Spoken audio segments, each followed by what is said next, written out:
hvordan kan det egentlig være, og hvilke konsekvenser har det? Det vil vi finde ud af i denne film.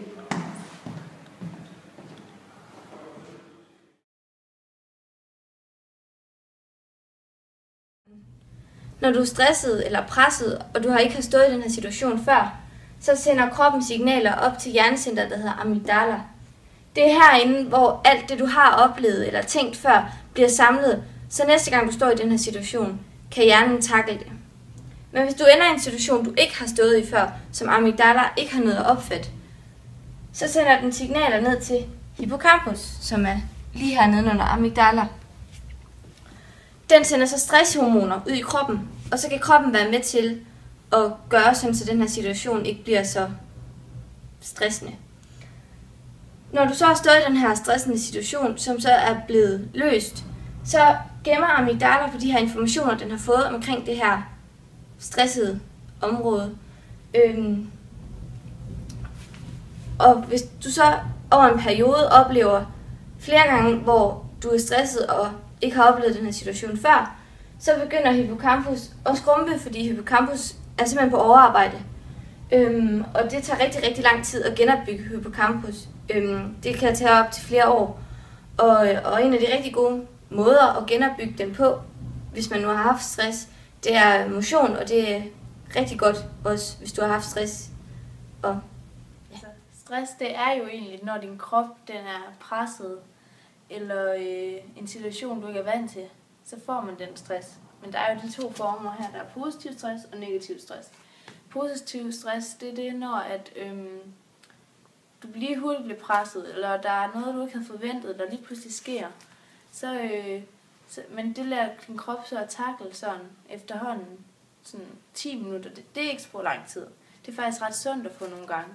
Så er der så den negative stress, som er de der situationer, hvor du var helt vildt stresset og presset, altså på arbejdet eller i hverdagen. Du kan være, eller en situation, du ikke har oplevet før, og det bare sker hele tiden.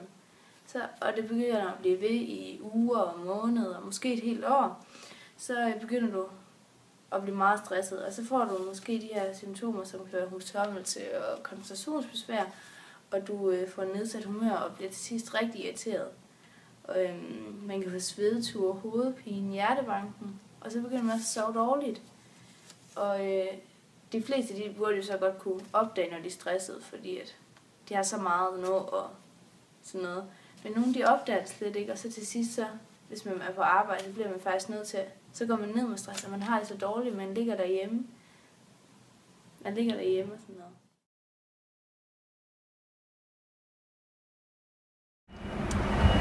Stress rammer mig, kan ramme alle, altså både ældre og børn, og også tykke og tynde, og store og små, altså det rammer. For mange folk tror, at det rammer dem med små børn, altså sådan nogle, altså der både har job og børn og alt muligt. Men det rammer faktisk mest dem, der er 45 til 54 år. 32% af dem, de er faktisk stresset. Mens der kun er 19 af dem mellem 24 og 35, der er stresset. Altså det er stadig meget. Børn kan også blive stresset, fordi at børn, der under børn, der hvis forældrene bliver meget stresset hjem, det er faktisk en sammen med børn, der bliver stresset. Hvis forældrene bliver glade hjem, så er børnene faktisk glade, det er nok, man får glade.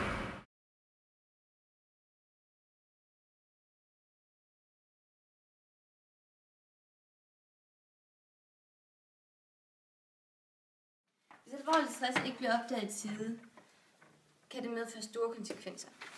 Hvis du altid er stresset, falder kroppen aldrig til ro, og det kan give dig depression og forhøjet blodtryk. Det kan så medføre hjertekarsygdomme og blodpropper. Immunforsvaret bliver også svækket og kan give dig alvorlige og mindre alvorlige sygdomme. Nogle dør også af stress, fordi kroppen bare er belastet hele tiden. Hvis børn er stresset, bliver deres hjerne ikke udviklet, som den skal, og det kan så medføre, at når de bliver voksne, har de simpelthen en langvarig hjerneskade.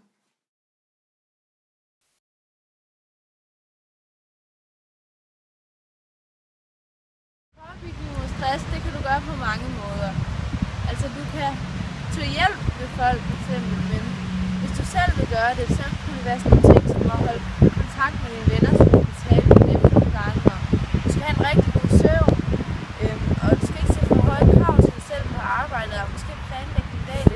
du ikke sådan bliver stresset. Og hvis du så bliver lidt presset på arbejde eller noget, så gå en tur i naturen og dyrke en masse motion, fordi det kan holde stressniveauet nede.